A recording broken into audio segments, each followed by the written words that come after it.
بسم الله الرحمن الرحيم. أعزائي المشاهدين، ننقل لكم اليوم على الهواء مباشرة مع افتتاح مشروع التواليت لمدينة محيل مع المدير الأستاذ الكبير بندر رحمون. حياكم الله، يا مرحبا، شرفتونا. أهلا وسهلا. الله يخليك. نعم، شلون الصحة؟ الله يخليكم.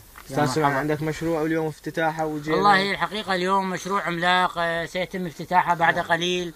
وهو مشروع مرافق حقيقة تصميم خاص، وانجز هذا العمل بعد عناء طويل. ومعاناة واشتراك ثلاث شركات. هي شركة النور وشركة المهند وشركة النايف. واحنا الان مهيئين كل مستلزمات الافتتاح وبانتظار وصول الوفد اللي سيقص الشريط هذا اليوم ان شاء الله. نعم استاذ، ايش قد كلفته؟ هذا حقيقة كلفة المشروع هو ثلاث شركات تعاونوا عليه. شركات عربية ام اجنبية؟ شركتين عراقية، المهند والنور، وشركة هندية شركة النايف. نعم. يعني هم مثل ما تقول دعموك بالمادة، يعني بالفلوس. هو هذا حقيقة مو تمويل ذاتي، وإنما يعني من قبل الدولة. هذا خزينة يعني هذا. نعم رزقوا له مبالغ يعني هائلة وطائلة. حقيقة. نعم استاذ، وانت يعني انت المسؤول مدير على انا المشرف العام.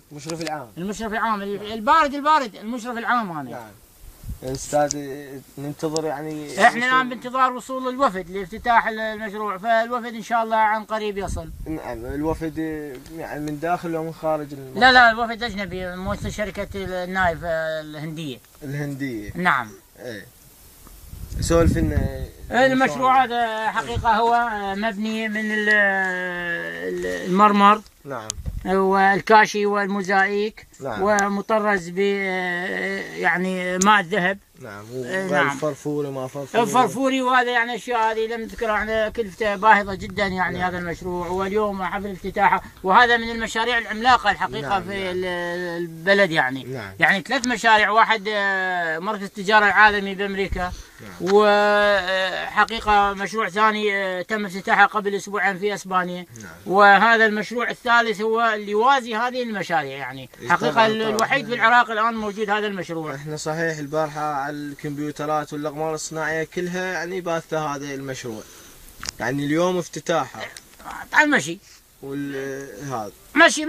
يبدو انه الوفد وصل. عذرا نستمعكم، عذرا وصول الوفد. الهندي برئاسة زايل سينغ وصل. يا مرحبا، اهلا وسهلا الاستاذ. اهلا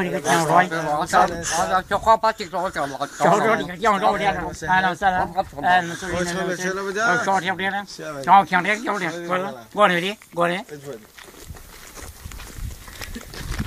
استاذ هندي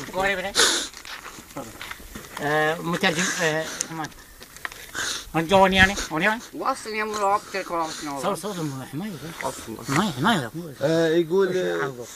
يقول نعم. يقول المشروع هو مشروع من المشاريع العملاقة والمهمة في البلد، وكلفنا الكثير. كلفة المشروع استاذ يقول حوالي 1,300,000,000,000 دينار عراقي كلفة المشروع. كم عامل؟ وهذا 1300 عامل اشتركوا بالمشروع. 1300 عامل. مساحته ذو طابقين، احتمال يسوي يعني ذو طابقين. مساحته على 1.25 متر. الشجر يمكن جاي هذا الشجر هذا ايضا هو من علامات الزينه والفرح والابتهاج في هذا اليوم يعني. هو افتتاح مشروع عملاق في هذا البلد. نعم الجريح. يتفضل يتفضل استاذ شريف.